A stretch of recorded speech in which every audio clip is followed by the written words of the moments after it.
Je m'appelle Anna Carter. J'ai 36 ans, à l'heure où la plupart des femmes de mon âge font carrière, tombent amoureuses ou apprennent à vivre pour elles-mêmes, j'ai déjà passé la moitié de ma vie à veiller à ce que mon petit frère ne sente jamais à quel point le monde peut être dur. Je ne suis pas venue à son mariage en m'attendant à des applaudissements. Je n'avais pas besoin de gratitude enveloppée dans du papier doré et de beaux discours. Je suis venue parce que j'avais gagné ma place dans cette salle à la dure. Je suis venue en tant que femme qui a travaillé 2 fois plus, qui a séché l'université, qui a mis en gage ses bijoux et qui a menti en disant qu'elle allait bien, pour qu'un petit garçon effrayé puisse devenir un homme avec un avenir. Aussi, lorsque je suis entrée dans cette élégante salle de réception, vêtue de la plus belle robe que je pouvais m'offrir et portant plus de fierté que quiconque ne pourrait le comprendre, j'ai vraiment cru que je venais assister à l'un des moments les plus heureux de ma vie. Puis j'ai trouvé ma place. Le carton de table était ivoire, écrit à la main et suffisamment cher pour paraître délicat. Il était posé devant un verre en cristal et de l'argenterie polie, comme s'il était à sa place.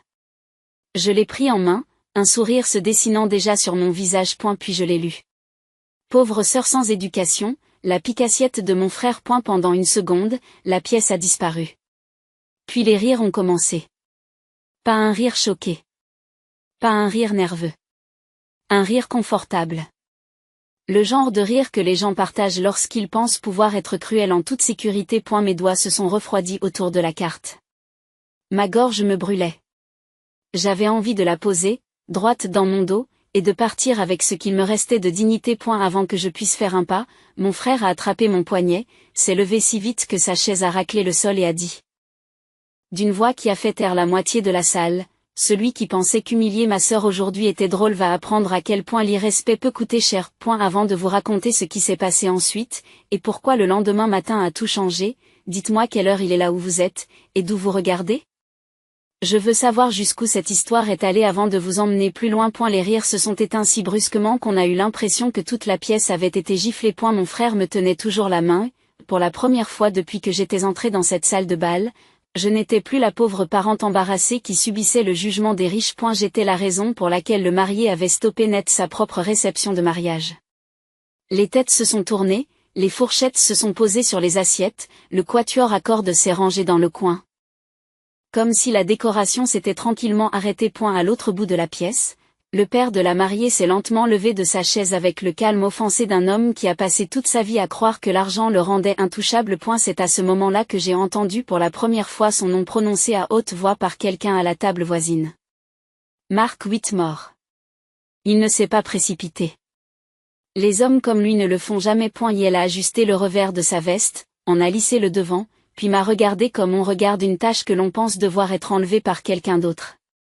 Jake, dit-il, presque amusé. Assieds-toi avant de te mettre encore plus dans l'embarras. C'est donc le deuxième nom que la salle m'a donné ce soir-là. Jake. Mon petit frère. Le garçon que j'avais élevé. Le jeune marié dont le visage s'était durci comme je ne l'avais vu que 2 fois dans ma vie. Une fois.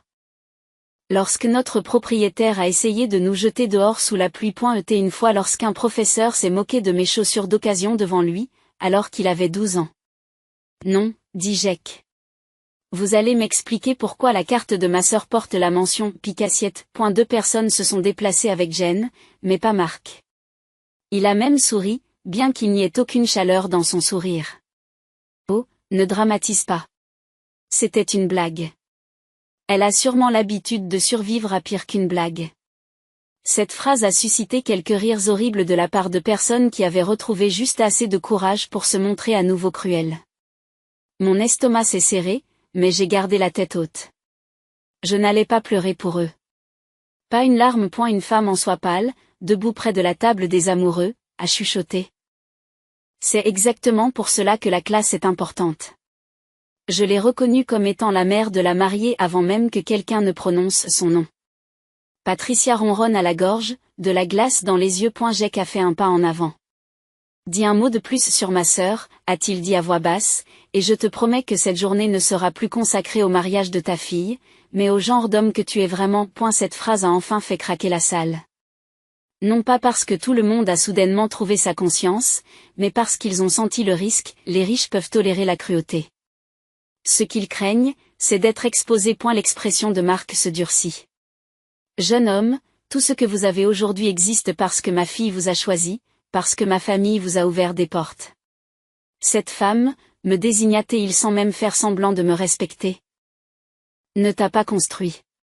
Elle s'est accrochée à toi. J'ai senti les doigts de Jake se resserrer autour des miens. Puis il a dit, plus fort cette fois. Ma sœur m'a nourri avant de se nourrir elle-même. Elle a travaillé la nuit pour que je puisse finir l'école. Elle a vendu le seul collier que notre mère lui avait laissé pour que je puisse acheter des livres. Si vous pensez que cela fait d'elle une pique-assiette, alors votre définition de la valeur est pourrie. Le silence qui suit est différent, plus lourd, plus dangereux. Marc a jeté un coup d'œil vers le fond de la salle et je l'ai suivi des yeux juste à temps pour le voir décrocher son téléphone. Pas pour appeler la sécurité. Pas encore. Il était plus calme que ça, plus intelligent que ça. Il a murmuré à quelqu'un à l'autre bout du fil, son regard ne quittant pas Jake. Je veux que l'avocat du contrat de mariage se tienne prêt, dit-il. Et qu'il mette en attente le transfert dont nous avons parlé, immédiatement. Jake l'a entendu. Je l'ai entendu. Et à cet instant, la forme de la véritable menace est devenue claire. Il ne s'agissait plus d'une carte insultante. Il s'agissait d'un homme qui annonçait que parce que sa fierté avait été mise à mal, il était prêt à utiliser son argent pour punir l'avenir. Jake le regarda sans sourciller. Merci, dit-il. Marc fronce les sourcils. Pourquoi? La voix de Jake se fit presque aussi stable qu'effrayante. Pour avoir prouvé qui tu es devant tout le monde. Si un homme riche pouvait effacer ton lendemain d'un simple coup de fil, que ferais-tu? Vous éloigner et vous sauver, ou rester et lui faire regretter d'avoir essayé? La mariée était restée silencieuse jusque-là. Belle, figée et pâle sous les coûteuses lumières de la réception. Elle avait l'air de quelqu'un qui se tient entre deux mondes et qui a confiance en l'un ou l'autre pour ne pas s'effondrer. Lorsqu'elle a enfin bougé, ce n'était pas en direction de son père. C'était vers Jake. Arrête, a-t-elle murmuré, mais le mot s'est fissuré au milieu, comme s'il s'était brisé sous la pression de toutes les choses qu'elle n'avait jamais dites à voix haute. C'est à ce moment-là que j'ai appris son nom, non pas par des ragots, mais de la bouche de Jake. Emily, dit-il doucement, en fixant toujours son père, tu dois décider si c'est un mariage ou un avertissement. La pièce sembla inspirée. Emily Whitmore n'était pas ce à quoi je m'attendais lorsque je l'ai rencontrée pour la première fois quelques mois plus tôt. Elle avait l'élégance de la richesse, certes, mais pas ses pires habitudes. Dès le début, j'avais perçu chez elle une certaine incertitude, celle que l'on ressent lorsqu'on aime quelqu'un que sa famille approuve sur le papier. Mais pas en vérité. Elle aimait le potentiel de Jake. Son père aimait l'idée d'en posséder une partie. Était dans cette salle de bal, avec le carton de table encore dans ma main comme une preuve. Emily m'a regardé comme si elle avait soudainement compris qu'épouser l'homme qu'elle aimait signifiait enfin faire face au genre de famille dans laquelle elle était née. Et la voix de Marc se fit plus aiguë. Emily, viens ici. Elle n'a pas bougé. Patricia s'interposa, souriant de ce fragile sourire de société destiné à dissimuler la panique. Ma chérie, ton père essaie de contenir une scène peu glorieuse. Ne complique pas les choses. Emily déglutit. Puis elle me regarda à nouveau, et ce qui traversa son visage n'était pas de la pitié. C'était de la honte. Une honte profonde, indubitable. Tu le savais? Je lui ai demandé, parce que j'avais plus besoin de vérité que de réconfort. Ses yeux se sont immédiatement remplis. Non. Dit-elle. Je vous jure que je ne savais pas.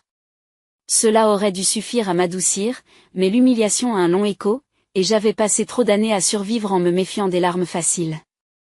Avant que je puisse répondre, Jake a pris la parole. Emily a tressailli comme s'il l'avait frappé. Marc a fait un pas en avant. Cela suffit. Elle ne doit un test à aucun d'entre vous. Jake a finalement lâché ma main et s'est mis au diapason de la salle. Non, dit-il.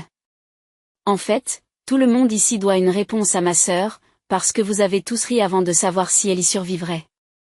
C'est alors que la scène s'est transformée dans mon esprit, avec l'étrange clarté que vous donne parfois un traumatisme. J'ai vu mon frère à 8 ans, assis à la table de notre cuisine ébréchée, luttant contre la fièvre tandis que je pressais des serviettes fraîches sur son front, avant de me rendre à mon service de nuit. Je l'ai vu à 14 ans. Trop fier pour admettre qu'il avait besoin d'argent pour un voyage scolaire, faisant semblant de s'en moquer pendant que je prenais un week-end supplémentaire pour nettoyer ses salles de bain. Je l'ai vu à 17 ans, debout sur le seuil de notre appartement, Une lettre de bourse dans une main et les larmes aux yeux parce qu'il savait exactement ce qu'il m'en avait coûté pour l'amener et la voix d'Émilie a traversé mes pensées. Je sais ce qu'elle a fait pour toi, dit-elle. Marc éclata d'un rire cruel et dédaigneux. Tu connais la version sentimentale. Émilie s'est tournée vers lui si vite qu'il a eu l'air surpris. Non, dit-elle, et cette fois, il y avait de l'acier dans sa voix. Je connais la vraie version. Elle m'a raconté comment elle l'a élevé, comment elle est devenue plus parent que sœur, comment elle a enterré son propre avenir pour protéger le sien, et tu as mis Picassiette sur sa carte de visite? Patricia a essayé d'intervenir. Émilie. Pas maintenant. Quand alors? Émilie réplique. Après avoir coupé le gâteau? Après avoir porté un toast aux personnes qui ont humilié la femme qui a gardé ton futur gendre en vie? Certains invités détournent le regard. D'autres regardent plus attentivement, sentant pour la première fois l'équilibre du pouvoir changer. Le visage de Marc s'est durci d'une manière qui, je m'en suis rendu compte, avait probablement terrifié les conseils d'administration pendant 30 ans. Fais attention, a-t-il dit à sa fille, tu es émotive en ce moment. Tu es très émotive en ce moment. Émilie émit un petit rire incrédule. Non, papa. Je suis réveillée. C'est ce qui s'est passé. On pouvait le sentir. Non pas parce qu'il était fort, mais parce qu'il a transpercé l'image qu'il avait de lui-même. Les hommes comme Marc s'attendent à ce que les étrangers fassent preuve de défiance. Ils ne s'y attendent jamais de la part de la fille qu'ils ont élevée pour qu'elle obéisse magnifiquement. Jack regarda Émilie avec douleur, espoir et incrédulité, tout à la fois. Savais-tu que ton père avait prévu de contrôler nos comptes après le mariage? Émilie tourna la tête vers Marc. Il ne répondit pas. C'était une réponse suffisante. Papa, dit-elle à nouveau, plus doucement cette fois. Marc prit enfin la parole, mais son assurance s'était amoindrie. C'était une précaution légale. Émilie le dévisagea comme si une illusion privée venait de mourir. Tu allais commencer notre mariage par une surveillance et une punition, la mâchoire de Marc se resserra. J'allais te protéger, point. De quoi, demanda-t-elle. De l'amour? De la loyauté? D'un homme qui défend sa sœur? Cette question a traversé la salle comme une lame de trône. Je sentais la foule changer, pas moralement, pas d'un seul coup, mais stratégiquement. Les gens commencent à s'éloigner de la cruauté dès qu'elle n'a plus l'air puissante. J'ai alors fait un pas en avant, car malgré le courage de Jack et le choc d'Émilie, il s'agissait toujours de mon humiliation, et je n'allais pas m'y fondre. Monsieur Whitmore, dis-je, je n'ai pas besoin de votre approbation. Je ne suis jamais venu ici pour demander votre argent, votre statut ou votre bénédiction. Je suis venu parce que mon frère m'a demandé d'être à ses côtés pour le jour le plus important de sa vie. Si la seule façon pour votre famille de m'accueillir est de m'insulter publiquement, alors l'empire que vous avez construit a clairement échoué là où c'était le plus important. Marc me regarde avec un mépris affiché. Tu crois qu'un discours te rend égal? Non, virgule. Ai-je répondu. Je pense que c'est le caractère qui fait l'égalité. Les yeux d'Émilie se sont remplis, mais elle n'a pas détourné le regard. Jack lui a tendu la main cette fois, et après une terrible seconde d'hésitation, elle l'a laissé la prendre. C'est à ce moment-là que le mariage a cessé d'être un spectacle pour devenir une ligne de bataille. Marc n'a pas crié tout de suite, cela l'aurait fait paraître émotif, et il était trop entraîné pour cela. Au lieu de cela, il a souri comme un prédateur sourit lorsqu'il a décidé que la patience ferait plus de mal que la force. Très émouvant, a-t-il dit. Vraiment. La sœur travailleuse. Le frère loyal. La mariée éveillée. Si c'était un film, je suppose que le public applaudirait. Personne n'applaudit. Il se tourne vers Jack. Mais ce n'est pas un film. C'est le monde réel, et dans le monde réel, des gens comme moi déterminent si des gens comme toi s'élèvent ou restent ce dans quoi ils sont nés. Jack n'a pas bronché. Je préfère rester honnête au bas de l'échelle que pourri au sommet. Marc acquiesça lentement, presque impressionné. Et voilà. L'orgueil déguisé en vertu. Tu crois que la souffrance te rend noble? Ce n'est pas le cas. Elle ne fait que vous rendre rancunier. J'avais entendu des versions de cette phrase toute ma vie, de la part de personnes qui n'avaient jamais sauté de repas, jamais caché de facture en retard. Ils n'avaient jamais souri jusqu'à l'épuisement pour qu'un frère ou une sœur plus jeune ne panique pas. Ils voulaient toujours que la pauvreté soit romantique ou honteuse. Jamais digne. Jack s'est de nouveau approché de lui, mais j'ai touché son bras. Il s'est arrêté. Je connaissais le regard de Mark. Il avait dépassé le stade de l'insulte. Il calculait la punition. Et j'avais raison. Elle a décroché son téléphone une fois de plus. Cette fois sans faire d'effort pour le cacher. Charles, dit-il lorsque l'appel fut connecté, retire l'offre d'analyste junior de Carter, avec effet immédiat, et informe Ansley Développement que s'ils vont de l'avant avec lui après ce soir, notre discussion sur l'investissement est terminée. Émilie sursaute. Papa, qu'est-ce que tu fais? Il couvrit le téléphone pendant une seconde seulement, lui apprenant l'échelle. Puis il reprit l'appel. Aussi, annule l'examen de la subvention de la Fondation pour le projet d'alphabétisation du quartier de la Sœur. Je ne récompense pas la théâtralité. Mon sang s'est glacé. Très peu de personnes dans cette salle savaient que depuis 2 ans, en plus de mon travail quotidien, j'essayais de lancer un petit centre d'alphabétisation dans notre quartier pour les enfants qui grandissaient comme Jack et moi. J'avais demandé 3 subventions. L'une d'entre elles était apparemment passée par l'un des bureaux invisibles de Mark. Il était au courant. D'une manière ou d'une autre, il savait. Jack s'était lancé avant que je puisse l'arrêter, mais 2 garçons d'honneur lui ont attrapé les bras. Tu n'as pas le droit de le toucher, a sifflé l'un d'eux, non pas parce qu'il se souciait de Mark, mais parce que les mariages riches forment les gens à protéger l'autre avant la vérité. Lâchez-moi, dit Jack en serrant les dents. Émilie s'avança directement devant son père. Raccroche. Mark la regarda comme si elle était un enfant interrompant un appel professionnel. Bouge. Elle ne bouge pas. Raccroche ou je quitte ce mariage et je ne reviendrai jamais. La salle est devenue électrique. Patricia devint blanche. Émilie. Ne dis pas des choses que tu ne pourras pas retirer. Émilie n'a même pas regardé sa mère. Ses yeux sont restés fixés sur ceux de Mark. Et c'est moi. Pour la première fois, j'ai vu une incertitude se dessiner sur son visage. Pas le remords. Pas encore. Mais la peur de perdre. Une vraie perte. Celle qu'il ne pourrait pas racheter avec un autre don ou un autre dîner au country club. Il baissa lentement le téléphone, mais le mal était déjà fait. Jack se dégagea des garçons d'honneur et se tint debout, respirant difficilement, à 2 pas du triomphe ou du désastre. Tu viens de prouver exactement pourquoi elle n'a jamais eu sa place dans cette famille, dit Mark, en parlant de moi. Non, répondit Émilie. Tu viens de prouver pourquoi je n'en ai peut-être pas. Cette phrase a été plus dure à entendre que tout ce que Jack ou moi avions dit au cours de la soirée. Elle venait de la seule personne que Mark avait toujours considérée comme une extension de lui-même, et parce qu'elle venait d'elle. Elle exposait la pourriture comme jamais une accusation publique n'aurait pu le faire. Il a regardé sa fille comme s'il la reconnaissait à peine. Tu fais un mauvais choix, dit-il. Le menton d'Émilie se relève. Non, je choisis clairement. Patricia traversa le plancher, baissant sa voix dans le murmure aigu des femmes qui se soucient plus de leur réputation que des dégâts. Pensez aux invités. Pensez aux photographes de presse. Pensez aux donateurs. Arrêtez ça tout de suite. Émilie se tourna vers la salle, et ce qui restait de peur en elle sembla se dissiper d'un seul coup. Puisque tout le monde regarde déjà, dit-elle, qu'il voit la vérité. Mon père a humilié la femme qui a élevé l'homme que j'aime. Il a essayé de contrôler notre mariage avant qu'il ne commence. Et si certains d'entre vous pensent encore que c'est la classe, alors peut-être que tout cet argent vous a rendu moralement analphabète. Quelques invités ont eu l'air honteux. Quelques-uns semblaient offensés. Quelques-uns faisaient déjà semblant de consulter leur téléphone, préparant sans doute la version polie du scandale qu'ils raconteraient plus tard. Mais le pouvoir dans la salle avait changé. Mark l'a senti.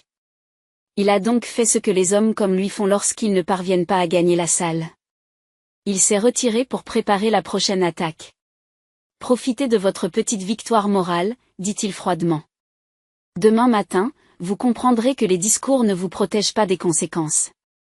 Puis il sortit, non pas dans un élan de rage, mais dans une fureur contrôlée, la plus dangereuse qui soit. Jack sembla vouloir le suivre. Mais Émilie lui attrapa le bras. Non. Laissez-le partir. Sa voix tremblait maintenant que l'adrénaline avait disparu. Il sera pire s'il pense qu'il a encore un public. J'ai regardé la porte abandonnée par laquelle Mark avait disparu et j'ai senti quelque chose de plus froid que la peur s'installer en moi. Il ne s'agissait plus de survivre à une humiliation. C'était une guerre commencée par un homme qui pensait que l'argent devrait pouvoir punir l'amour lui-même, et je savais au plus profond de moi que demain matin, il essaierait de le prouver. Le mariage a continué, si l'on peut dire. Les gens ont continué à couper le gâteau, l'orchestre a continué à jouer, les invités ont continué à boire du champagne et à se déplacer dans une joie répétée comme des acteurs qui avaient oublié que le scénario ne correspondait plus à la pièce. Mais la représentation était rompue. Chaque sourire qui a suivi avait l'air emprunté. Chaque toast sonnait faux. Jake et Emily ont échangé leurs vœux lors d'une cérémonie à la voix tremblante, avec seulement une poignée de personnes réellement présentes en esprit. Et moi, je me tenais à l'arrière. Non pas parce que je me cachais, mais parce que je voulais qu'ils vivent un moment qui leur appartienne à eux et non à la laideur que Marc avait entraînée. Le lendemain matin, à 6h12, mon téléphone a sonné. Le nom de Jake clignotait sur l'écran. Je répondis avant la deuxième sonnerie. Il l'a fait, a dit Jake sans préambule. On aurait dit qu'il n'avait pas dormi. L'offre d'emploi a disparu. Je me suis redressé dans le lit. Quoi? Ansley a envoyé un email poli à l'aube. Ils ont décidé d'aller dans une autre direction, a vérifié Emily auprès d'un ami. Son père a parlé à l'un de leurs investisseurs hier soir. J'ai fermé les yeux. Bien sûr qu'il l'avait fait. Et la subvention? J'ai demandé. Et il y a eu une pause. Je suis désolé, dit Jake. Ça aussi. Je n'ai pas parlé pendant un moment. Non pas parce que j'étais surprise. Parce qu'il y a une forme particulière de cruauté à s'attaquer à l'avenir qu'une personne essaie de construire pour d'autres personnes. Le centre d'alphabétisation n'avait jamais été pour MOI. Il s'agissait d'enfants qui méritaient des livres avant que le monde ne leur apprenne la honte. Anna, dit Jake. Dis quelque chose. J'ai laissé échapper une lente respiration. Je réfléchis. Emily a pris la ligne à ce moment-là. Sa voix était brute. C'est ma faute. Non, ai-je dit immédiatement. C'est son choix. Il a coupé le fonds fiduciaire ce matin, a-t-elle chuchoté. Il a gelé le transfert de l'appartement. Il a dit à ma mère que je pouvais rentrer seule ou pas du tout. Cela m'a fait plus de mal que je ne l'aurais cru. Non pas parce que je plaignais la richesse perdue, mais parce que j'entendais l'enfant dans sa voix. La fille qui venait de découvrir que l'amour pouvait lui coûter l'illusion d'un foyer. Où es-tu? J'ai demandé chez Jake. Bien, reste là. 1 heure plus tard, Emily est arrivée à mon appartement en jean, sans maquillage, les cheveux attachés, sans le vernis qu'elle avait porté comme une armure au mariage. Elle avait l'air plus jeune, plus petite, plus réelle. Jake l'a accompagnée, tendu et furieux, comme si la colère était la seule chose qui le maintenait debout. Nous nous sommes assis dans ma cuisine, la même petite cuisine où j'avais autrefois rationné les céréales et la soupe en conserve, et pour la première fois, la distance entre nos mondes s'est réduite à quelque chose d'honnête. Emily a fouillé dans son sac et a fait glisser son téléphone sur la table. Il y a plus, dit-elle. C'était une vidéo. Grainée. Elle n'était manifestement pas destinée à être vue par le public. Marc était assis dans une salle à manger privée avec 3 hommes en costume et 2 femmes que j'ai reconnues à la réception. Ils buvaient du whisky et riaient. La sœur, dit-il sur l'enregistrement. Un complexe de martyr dans une robe toute faite. Le garçon est talentueux, mais le talent sans pédigré reste un pari. Emily est légalement protégée. Il apprendra soit la gratitude, soit la pénurie. L'un des hommes demande, et la sœur? Marc sourit. Marc sourit. La pique-assiette? Elle n'est utile que comme laisse sentimentale. Coupez-la, et il suivra ce qu'on lui dira. Ma main est restée immobile sur la table. Jake a fait un bruit comme s'il avait reçu un coup de poing. Emily avait l'air malade. Qui a enregistré ça? J'ai demandé. Ma cousine Nathalie, dit Emily. Elle me l'a envoyé après le mariage. Elle était horrifiée. Mais elle avait peur d'en parler publiquement. Il y a aussi un autre clip. Elle ouvre la deuxième vidéo. Celle-ci était pire. Marc est de nouveau dans la même pièce, adossé à sa chaise, parlant avec l'assurance paresseuse d'un homme qui n'a jamais été vraiment contredit. Les pauvres font toujours passer le sacrifice pour de la sainteté, dit-il. Ce n'est en général qu'un échec mieux raconté. J'ai fixé l'écran jusqu'à ce que les mots se brouillent, puis j'ai posé le téléphone face contre terre. Non pas parce que je ne pouvais pas supporter d'en entendre plus, mais parce que j'ai soudain compris quelque chose d'important. Les hommes comme Marc s'appuient sur le mépris privé et la politesse publique. Ils gagnent non seulement parce qu'ils ont de l'argent, mais aussi parce que la plupart des gens ne voient jamais les deux visages à la fois. Jack m'a regardé. Dites-moi ce que vous voulez, virgule. A-t-il dit. Je vais mettre ça en ligne tout de suite. J'ai secoué la tête. Pas encore. Il a cligné des yeux. Quoi? Émilie a eu l'air tout aussi stupéfaite. Il a déjà détruit ton travail et ton projet, dit-elle. Pourquoi attendre? Parce que si nous frappons maintenant, il appellera cela une vengeance émotionnelle pour les personnes blessées. Il y survivra. Il en fera une interprétation. Il te dépeindra comme instable, moi comme amer, et lui-même comme un père protégeant sa fille de la manipulation. Jack se pencha en arrière, frustré. Alors qu'est-ce qu'on fait? J'ai croisé le regard d'Émilie. On l'oblige à nous mentir en face d'abord. Elle a compris avant Jack. Je l'ai vu arriver. Une réunion de famille, dit-elle lentement. Oui, ai-je dit. Vous en demandez une, pas pour vous battre. Pour se réconcilier. Nous y allons calmement, respectueusement. On lui donne toutes les chances de choisir la décence. Et s'il refuse, s'il menace, insulte ou admet ce qu'il a fait tout en croyant que la chambre lui appartient toujours, alors nous n'avons pas seulement de la douleur. Nous avons des preuves. La colère de Jack est devenue pensive. Vous voulez qu'il s'expose? Non, j'ai dit calmement. Je veux que le monde voie ce qu'il est quand il n'y a plus de carte derrière laquelle se cacher. Émilie inspira profondément, puis hocha la tête. Je peux le faire. Il acceptera s'il pense qu'il y a une chance de reprendre le contrôle. J'ai presque souri. Exactement. Jack a regardé entre nous, un calme lent et dangereux s'installant en lui. Alors ça se termine correctement. Cet après-midi-là, Émilie a envoyé un texto à son père. Le soir venu, il avait accepté de nous rencontrer 3 jours plus tard chez lui. Patricia serait là. L'avocat de Marc aussi, apparemment, car les hommes comme lui n'entrent jamais dans une pièce sans renfort lorsqu'ils se sentent menacés. Très bien. Qu'ils viennent avec des témoins. Qu'il amène des témoins. J'avais moi aussi un témoin maintenant. La vérité. Et avant qu'il ne parte ce soir-là, j'ai ouvert un tiroir, sorti un petit enregistreur numérique que j'utilisais pour les entretiens avec la communauté, et je l'ai posé sur la table entre nous. Jack a haussé un sourcil. Tu l'as depuis le début? Je te l'ai dit.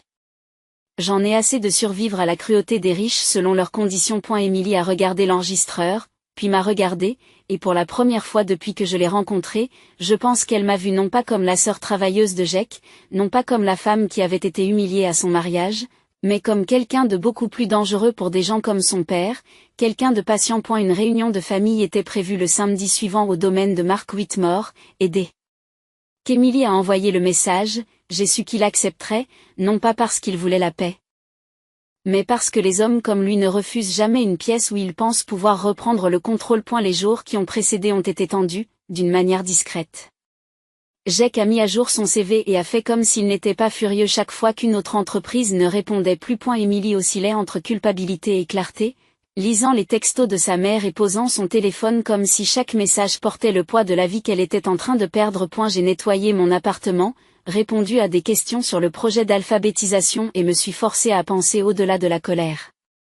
Je ne voulais pas d'une vengeance fondée sur l'émotion. Je voulais une vérité à laquelle les excuses ne pouvaient survivre. Ce matin-là, je me suis habillée simplement, avec un chemisier bleu marine, un pantalon noir et les mêmes talons bas que j'avais portés pendant des années pour mes entretiens d'embauche. Aucun bijou. À l'exception de la bague en argent que je m'étais achetée après que Jack eût obtenu son diplôme universitaire, le seul cadeau que je m'étais jamais fait et qui me semblait être la preuve que j'avais survécu. Avant de partir, j'ai placé un petit enregistreur vocal dans la main de Jack. Et elle l'a regardé, puis m'a regardé. Tu as vraiment bien réfléchi. J'ai eu l'occasion de m'entraîner, ai-je dit. Les gens comme Marc comptent sur le fait que les autres sont trop émotifs pour les documenter. Émilie respire un bon coup. S'il s'excuse, je ne veux pas que cela prenne de l'ampleur. Moi non plus, ai-je dit. Mais s'il ne le fait pas, alors cela se termine par des preuves. Pas une opinion. La maison de Marc était exactement ce à quoi je m'attendais, chère, précise et froide. Les portes se sont ouvertes avant que nous ayons appuyé sur l'interphone, ce qui m'a indiqué qu'il nous attendait. À l'intérieur, tout brillait. Mais rien n'était chaud. Marc et Patricia attendaient dans un salon formel qui semblait conçu pour les apparences, pas pour l'honnêteté. Émilie est restée près de Jake lorsque nous sommes entrés, mais elle ne s'est pas cachée derrière lui. Marc est resté assis. Patricia nous a fait un signe de tête retenu. Merci d'être venu. Ne perdons pas de temps, dit Marc. Si c'est une embuscade, je préfère l'efficacité. La mâchoire de Jake s'est crispée. Mais il est resté silencieux. Je me suis assis en face de Marc. C'est simple. Vous m'avez humilié publiquement. Tu as interféré avec le travail de Jake. Vous avez bloqué une bourse d'alphabétisation pour des enfants qui n'ont rien à voir avec votre fierté.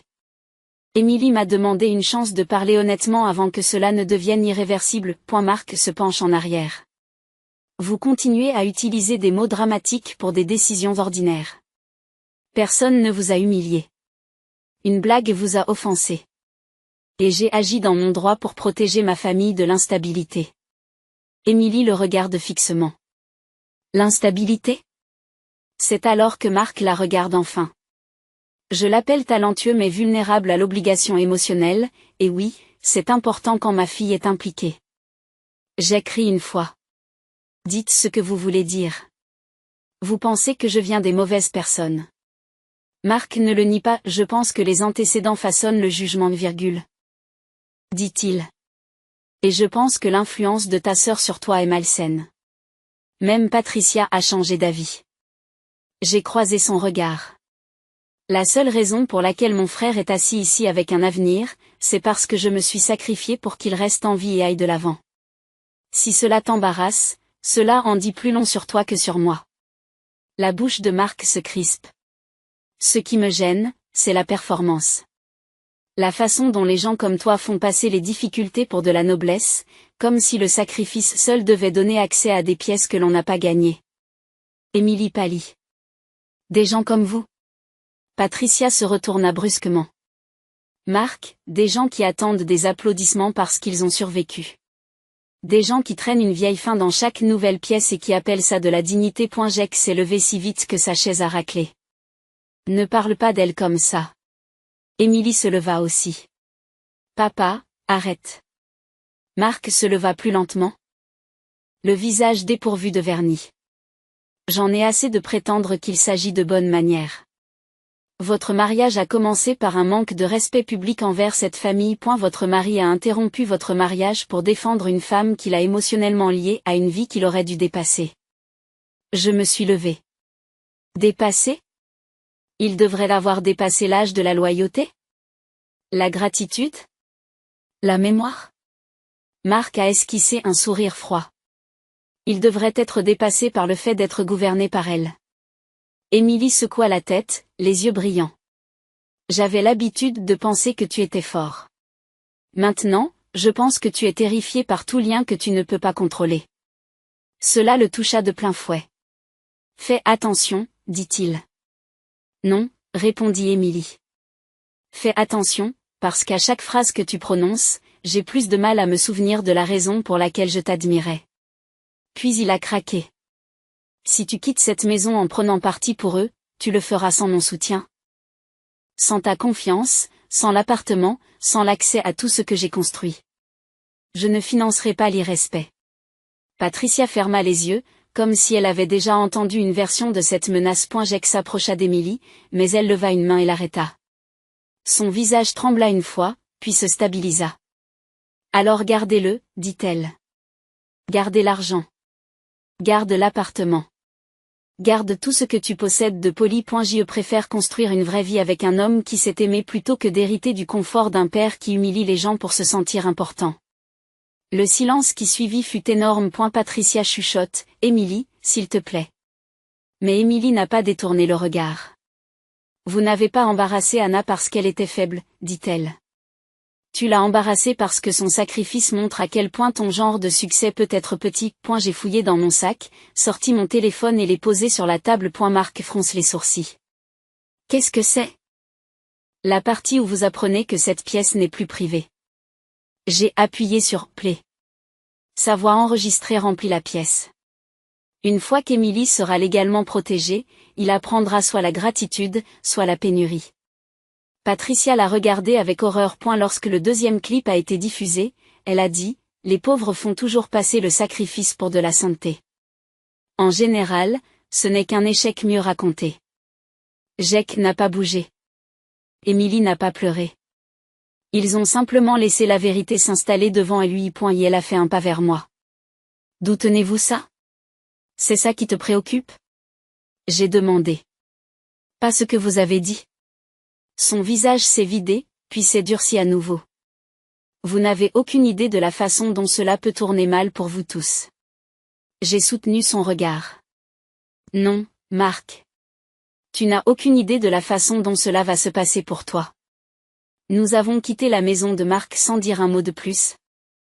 Car la vérité n'avait plus besoin de notre aide. Dans la voiture, Emily a essuyé ses larmes, m'a regardé et m'a dit, publie-le. C'est ce que j'ai fait. J'ai téléchargé le carton de table, les enregistrements et une courte déclaration expliquant exactement ce qui s'était passé. Mark Whitmore m'avait humilié au mariage de mon frère, avait usé de son influence pour détruire l'offre d'emploi de Roi Jake et avait bloqué une bourse d'alphabétisation destinée aux enfants, puis avait redoublé d'ardeur lorsqu'il avait eu l'occasion de s'excuser en privé. Le lendemain matin, l'histoire était partout. L'enregistrement s'est rapidement répandu.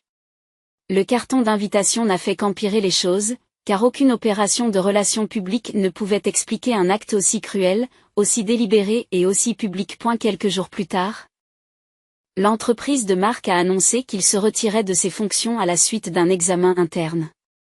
2 partenaires importants se sont retirés de contrats en cours.